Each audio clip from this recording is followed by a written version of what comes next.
Roald Dahl. Charlie and the Chocolate Factory. Chapter 1. Here comes Charlie. These two very old people are the father and the mother of Mr. Bucket. Their name is Grandpa Joe and Grandma Josephine. And these two very old people are the father and the mother of Mr. Bucket, of Mrs. Bucket. Their names are Grandpa George and Gretch and Grandpa Georgina. This is Mr. Bucket. This is Mrs. Bucket.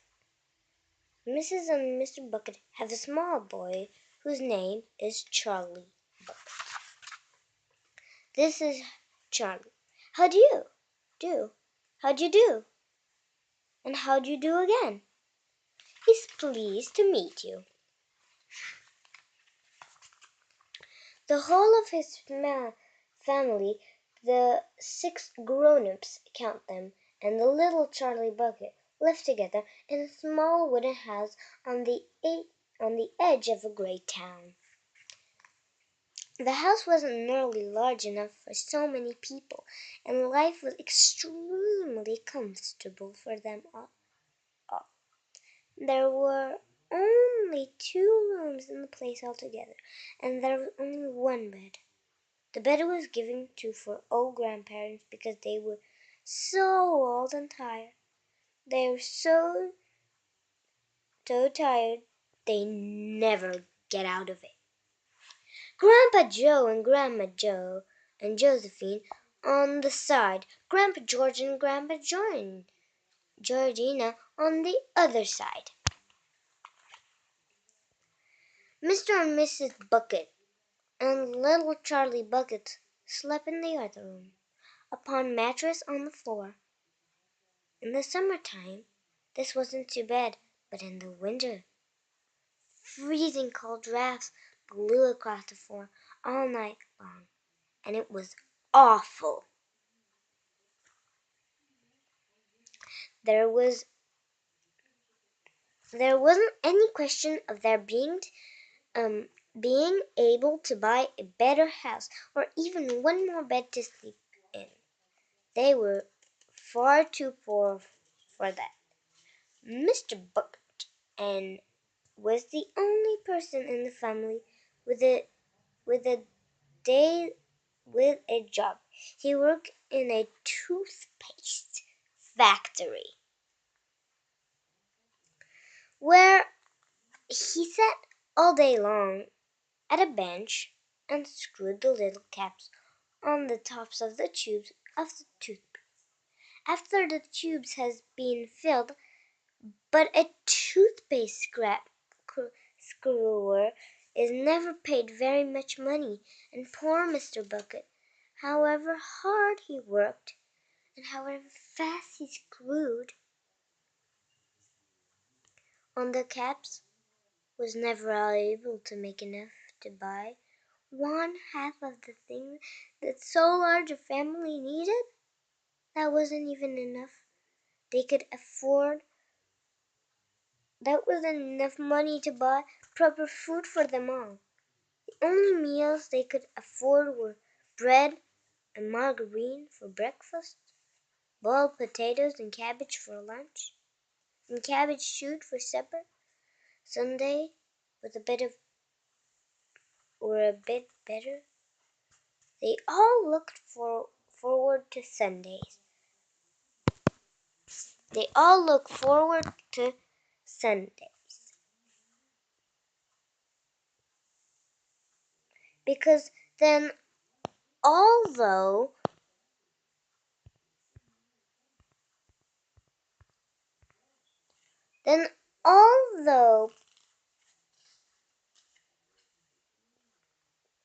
Sundays, because then, although they had exactly the same, everyone was allowed a second help. The Buckets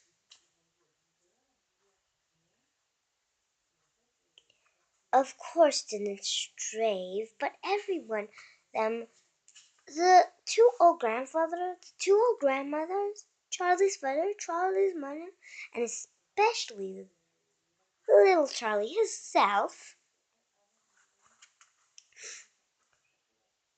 went about from morning till night with a horrible empty feeling in their tummies. Charlie fared worst of all, and although his father and mother often went without their own share of lunch or supper so that they could give it to him, it still wasn't nearly enough for growing a boy.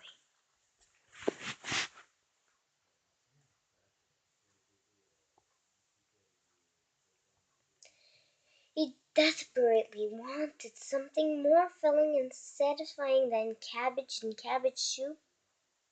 The one thing he longed for more than anything else was chocolate.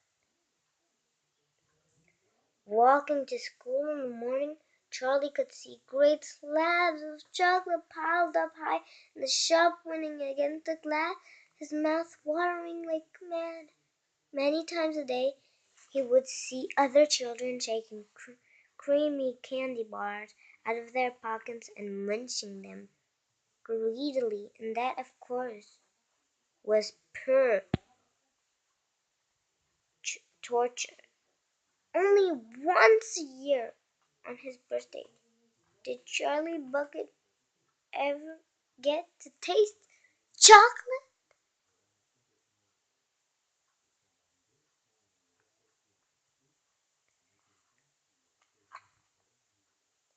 The whole family saved up their money for that special occasion.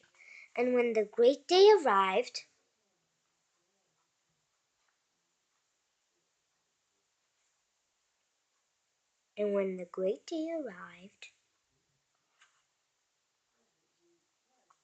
Charlie was always presented with one small chocolate bar to eat by himself. And each time he received it,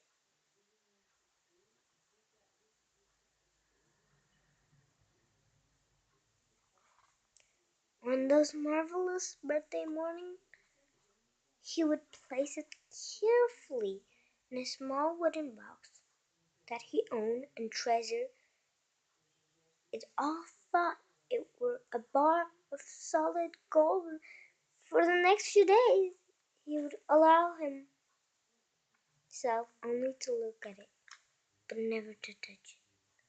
Then at last, when he could stand it no longer, he would peek back in the tiny bit of the paper wrapping on the corner to expose a tiny bit of chocolate. And then he would take a tiny nibble, just enough to allow the lovely sweet taste to spread out slowly over his tongue. The next day he would take another tiny nibble, and so on and so on. And in this way Charlie would make a 10-cent bar of birthday chocolate last for him more than a month. But I haven't yet told you about one awful thing that Charlie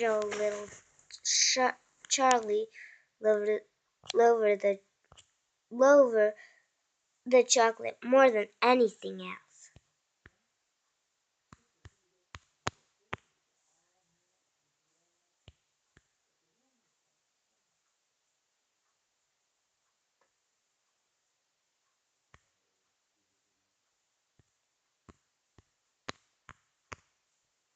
Than anything else. This thing for him was far, far, far worse than the seeing slabs of chocolate in his shop window or watching other children munching creamy candy bars right in front of him. It was the most terrible, torturing thing you could ever imagine. And this,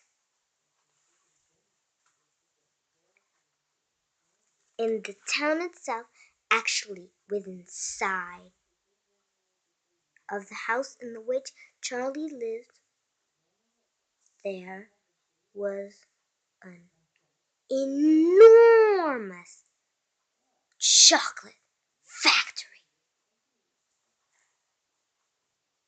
Just imagine that. And it wasn't simply an ordinary and enormous chocolate factory either. It was the largest and most famous in the whole world. It was Wonka's factory, owned by a man called Mr. Willy Wonka, the greatest inventor and marker of chocolates that there had ever been. And what a tremendous, marvelous place it was. It was a huge iron gates, a leading to it, and a high wall surrounding it, and smoke belching from the chimneys, and strange whirling sounds coming from deep inside it. And outside the walls, for half a mile, around in every direction,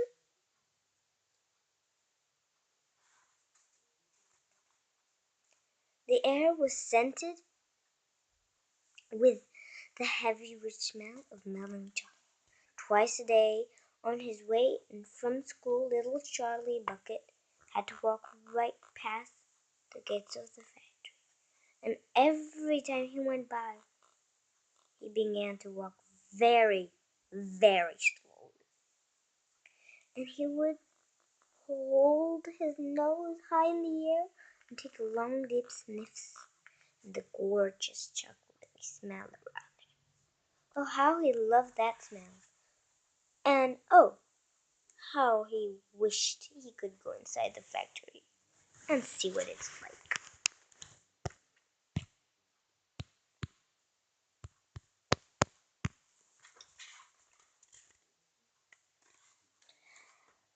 Chapter 2, Mr. Willy Wonka's Factory. In the evenings, after he had finished his supper of the watery cabbage soup, Charlie always went into the room of his 4 grandparents to listen to their stories, and then afterwards to say good night. Like everyone says, every one of all those people was over 90. That's very old. They were as shriveled as prunes and as bony as skeletons, and through the day until Charlie made his appearance, lay huddled in their bed, 2 at either end, with night capes on to keep their heads warm, dozing the time away with nothing to do. But as soon as they heard the door opening and heard Charlie's voice saying, "Good evening, Grandpa Joe and Grandma Jonesy and Grandpa George and Grandma Georgina," then all 4 of them would suddenly sit up, and their old wrinkled face would light up with smiles of pleasure, and the talking would begin, for they loved this little boy. He was the only bright thing in their lives.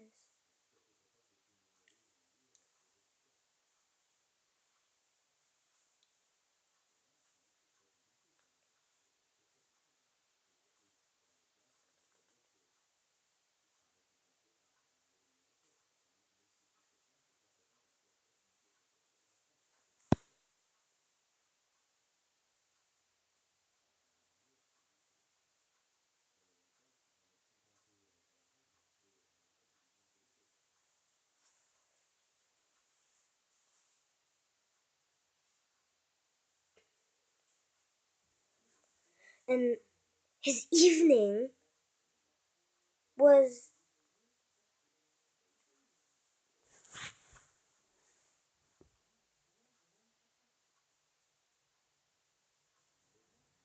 visits were something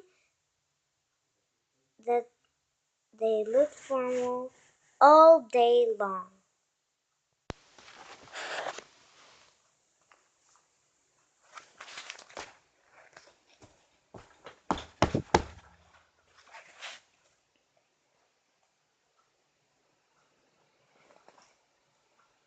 Often Charlie's mother and father will come in as well and stand by the door listening to the stories that the old people told, and thus for perhaps half an hour every night.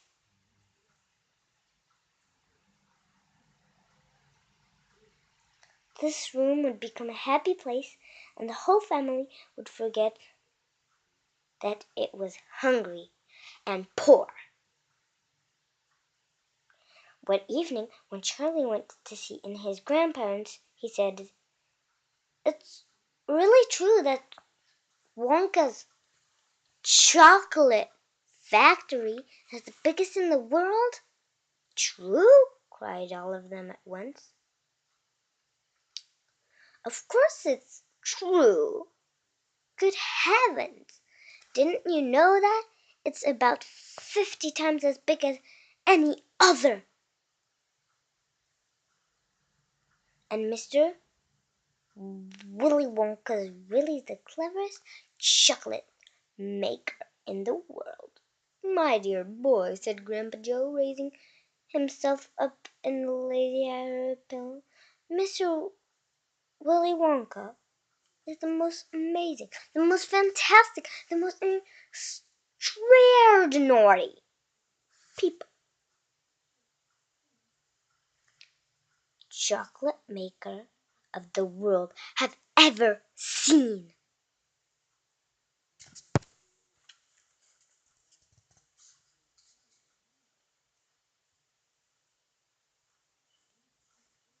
"I thought everybody knew that." "Chocolate maker? I knew he was famous, Grandpa Joe. I knew he was very clever." "Clever?" cried the old woman. "He's more than that. He's a magician with chocolate, and he can make anything he wants. In fact, my dears," the other three old people nodded their heads slowly up and down and said, "Absolutely."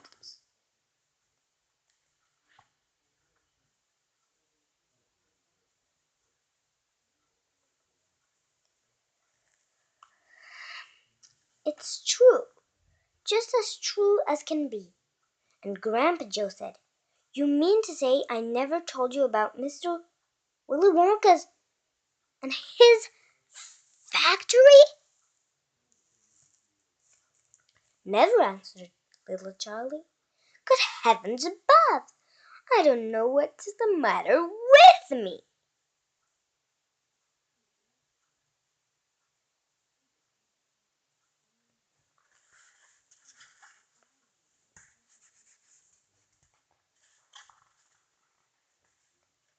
"Will you tell me now, Grandpa Joe, please?" "Please." "I certainly will. Sit down beside me on the bed, my dear, and listen carefully." Grandpa Joe was the oldest of the 4 grandparents. He was very old. He was 96 and a half, and that is just above as old as anybody can be. Like an extremely old people.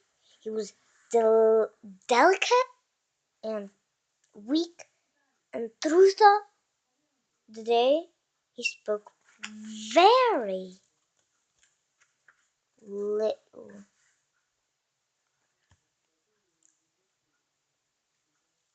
But the evenings when Charlie, his beloved grandson, was in the room, he seemed in some marvelous way to grow quite young again. All his tiredness fell away from him, and he became as eager and excited as a young boy. "Oh, what a man he is!"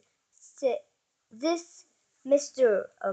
Willy Wonka, cried Grandpa Joe. "Did you know, for example, that he has candy bars, each with a different center. Each was sweeter and creamier and more delicious than anything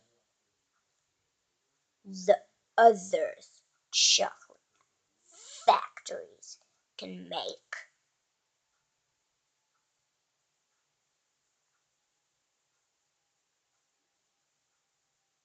Perfectly true, cried Grandma Josephine, and he sent them to all the four corners of the earth.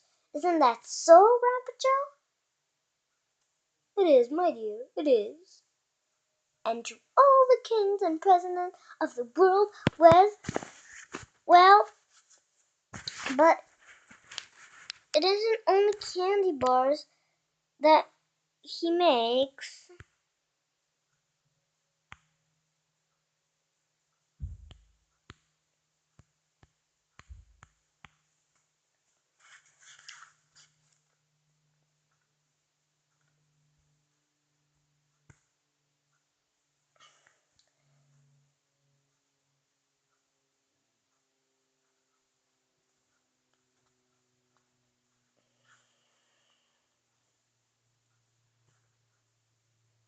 Oh dear me, no. He has some really fantastic inventions up his sleeve. Mr. Willy Wonka has. Did you know that he's invited all way making chocolate ice cream so that it stays cold for hours and hours without being in the icebox? You can even leave it lying in the sun all morning on a hot day and it won't go runny. But that's impossible, said little Charlie, staring at his grandfather. Of course it's possible, cried Grandpa Joe. It's completely absurd.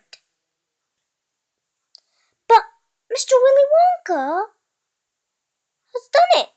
Quite right, the others agreed, nodding their heads. Mr. Willy Wonka has done it. And then again Grandpa Joe went on speaking very slowly. Now that Charlie wouldn't miss a word. Mr. Willy Wonka make marshmallows that taste of violets and rich caramels that change color every 10 seconds as you suck them, and little feathery sweets that melt away deliciously the moment you put them between your lips. He can make chewing gum that never loses its taste, and candy balloons that you can blow up into enormous size by a most secret method that you can lovely bluebirds. Eggs with a black spot on them, and when you put one of these in your mouth, it gradually gets smaller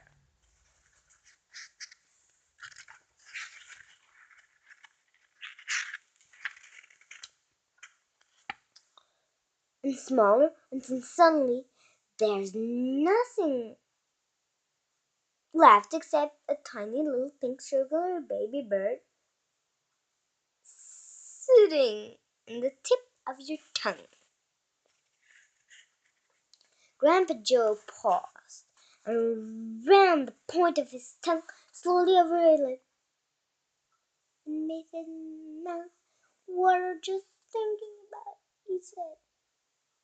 Mine too, said little Charlie. But please go on. While they were talking, Mr. and Mrs. Bucket, Mr. and Mrs. Bucket, Charlie's mother and father had come quietly into the room and now were standing just inside the door listening. Tell Charlie about the crazy Indian prince, said Grandma Josephine. He'd like to hear that. You mean Prince Pondicherry? Said Grandpa Joe, and he began chuckling cackling with laughter. "Completely dotty," said Grandpa George. "But very rich," said Grandma Georgina. "What did he do?" asked Charlie eagerly. "Listen," said Grandpa Joe, "and I'll tell you.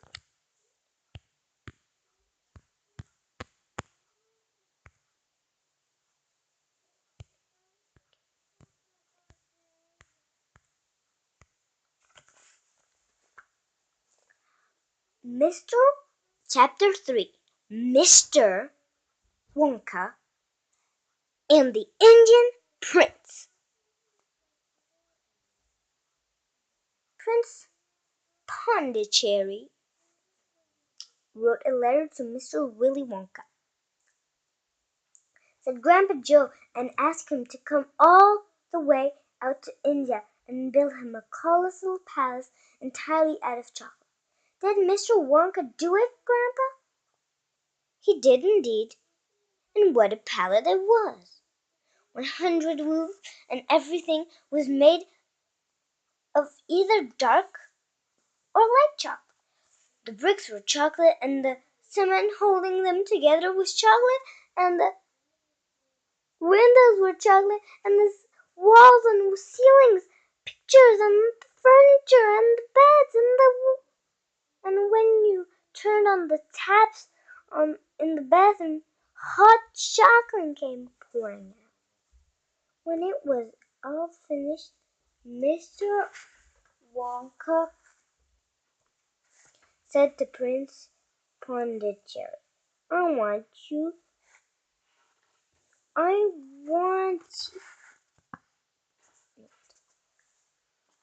When all finished, Mr. Wonka said to Prince Pondicherry,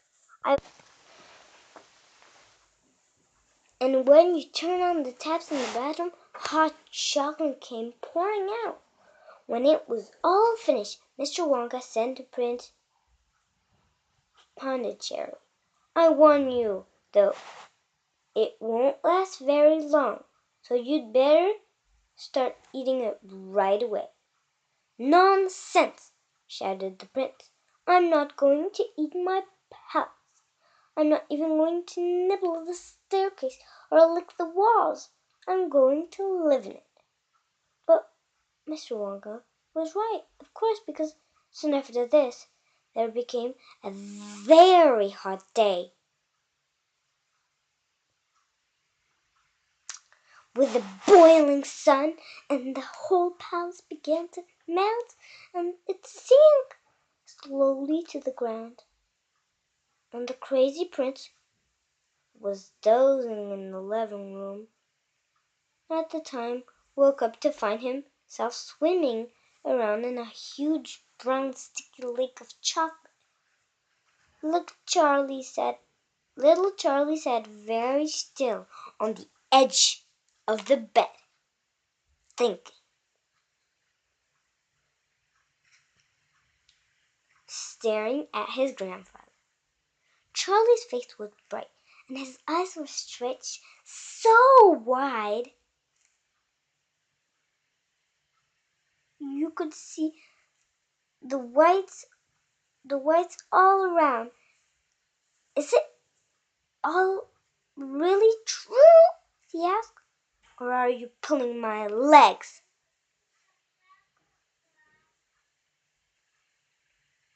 Of course it's true. Ask anyone you like.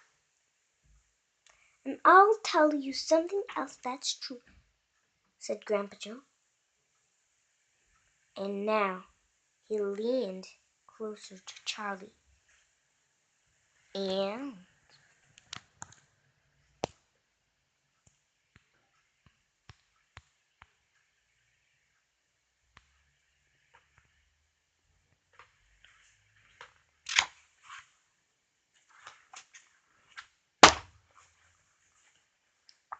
lowered his voice to a soft, secret whisper.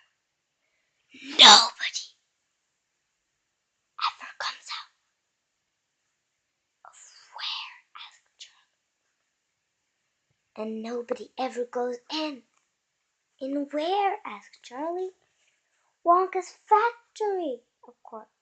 Grandpa, what do you mean? I mean workers, Charlie. Workers?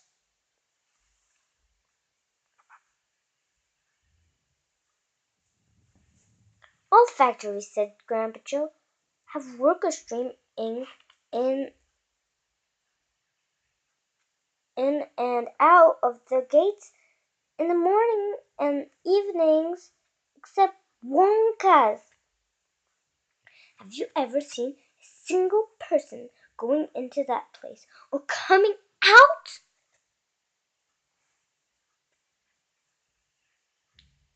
Little Charlie looked slowly around at each of the 4 old places.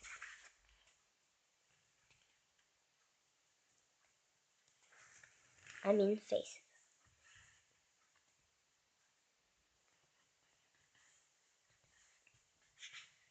One after the other one, and they all looked back at him. They were friendly, smiling faces, but they were also quiet and serious. There was no sign of joking or legs pulling or any of them.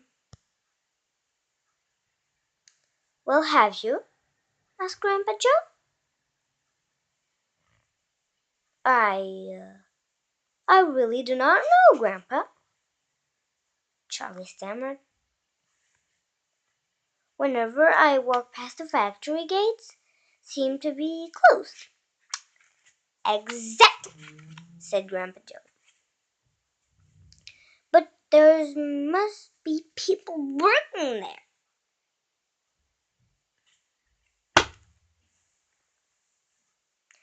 No people, Charlie. Not ordinary people, anyway. Then who? Cried Charlie. Aha! That is, you see. That's another Mr. Willy Wonka's cleverness. Ha ha ha.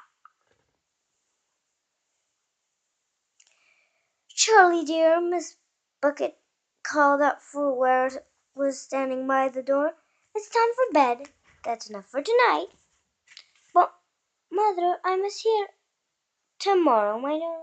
That's right, said Grandpa Joe. I'll tell you the rest of it tomorrow evening. Chapter 4. The Secret Book.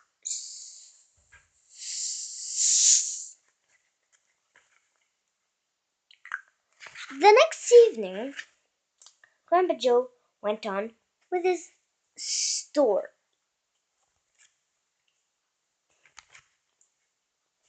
You see, Charlie, he said,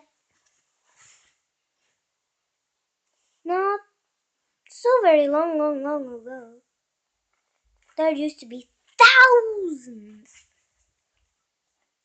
and thousands of people working in Mr.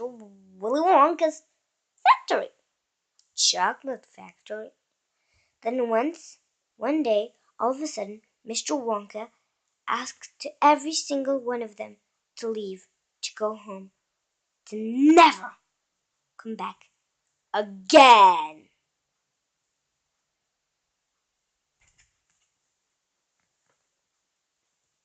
But why? Asked Charlie. Because it's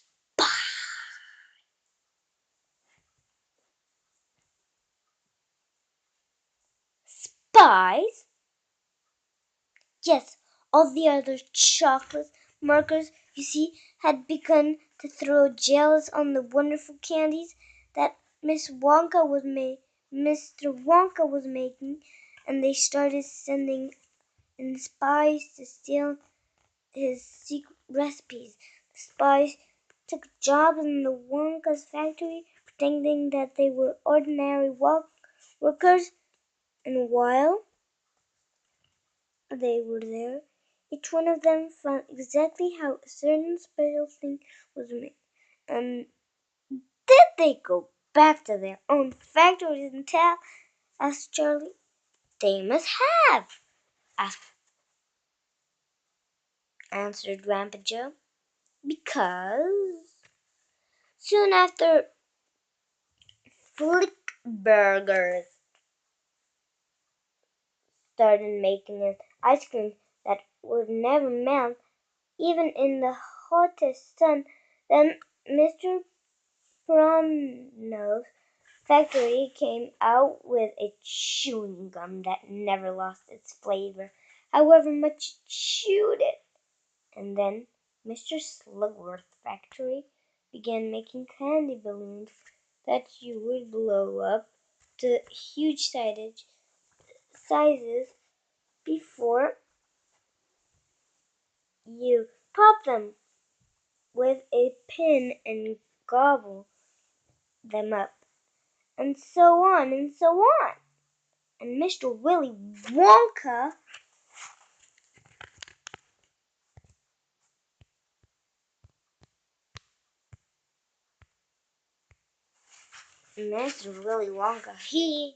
yes, well,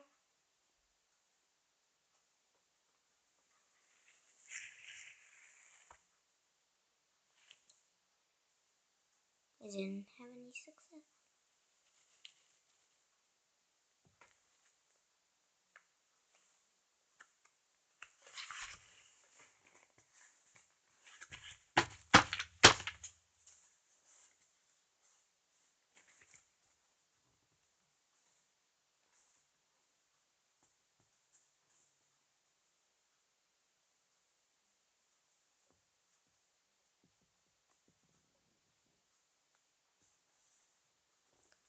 Soon after that,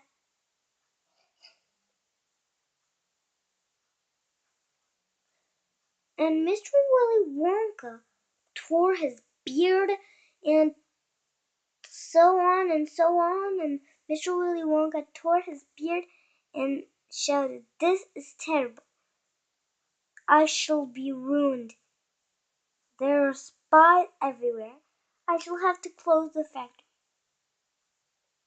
But he didn't do that, Charlie said. Oh, yes, he did.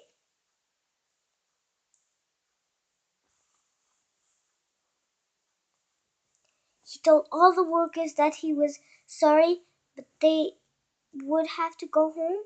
Then he shut the main gates and fastened them with a chain. And suddenly Wonka's giant chocolate factory became silent and deserted.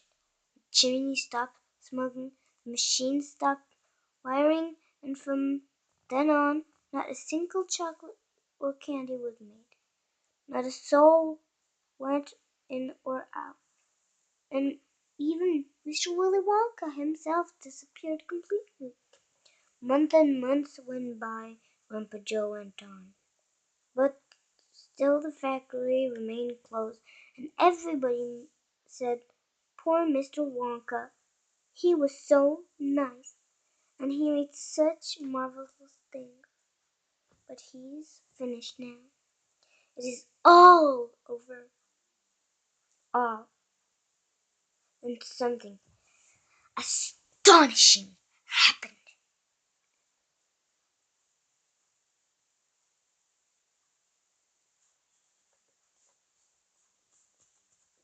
One day, early in the morning, then thin columns of white smoke were seen be coming out of the tops of the chimneys of the factory. People in the town stopped and stared. "What's going on?" they cried. "Someone's lit a furnace. Mr. Wonka must be opening it again." They ran to the gates, expecting to see them wide open, and Mr. Wonka standing there. "Welcome." His workers back. But no, the great iron gate was still locked and chained and secretly as ever, and Mr. Wonka was nowhere to be seen. But the factory was working. people shouted. Listen, you can hear the machines. They're all wiring again. And you can smell the smell of the melting chocolate in the air. Grandpa Joe leaned forward and laid a long, bony finger on Charlie's knee. And he said softly, but most mysterious of all, Charlie, were in the shadows. Charlie, were the shadows in the windows of the factory. The people standing on the street outside could see small dark shadows moving about behind the frosted glass windows. Shadows of home? Of Rome? Said Charlie quickly. That's exactly what everybody else wanted to know. The place is full of workers, the people shouted, but nobody's gone in. The gates are locked. It's crazy. Nobody ever comes out either. But there's no question at all, said Grandpa Joe, that the factory was running.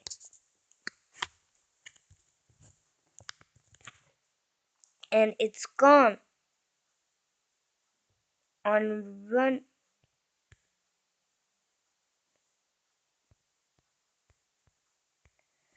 It's gone on running ever since. For these last 10 years, what's more, the chocolates and the candies have been turning out, have become more fantastic and delicious all the time.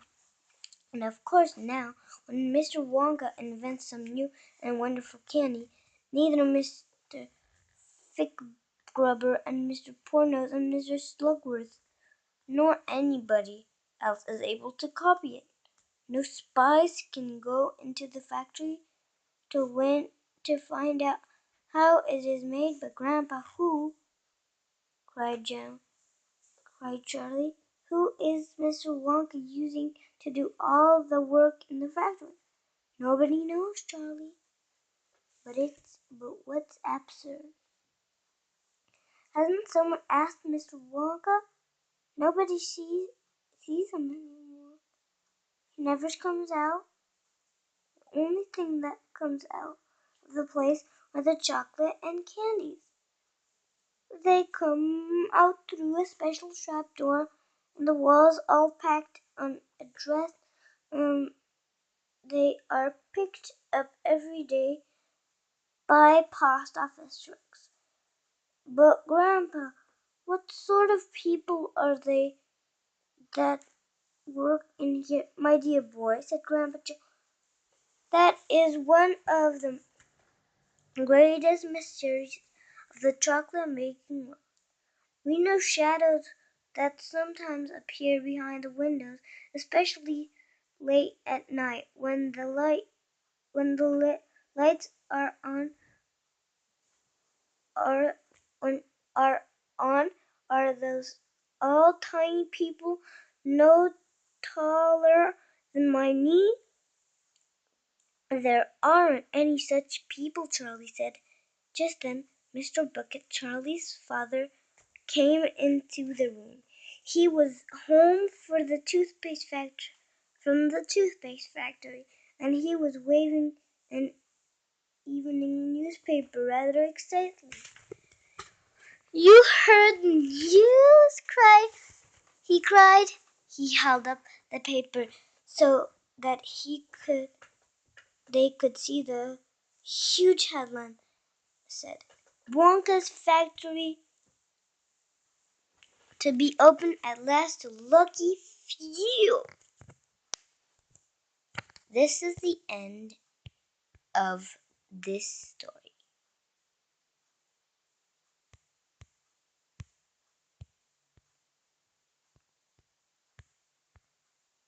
I super like this story because, well, it's not really a story. It just tells you a lot. It starts the story of Willy Wonka. I loved it.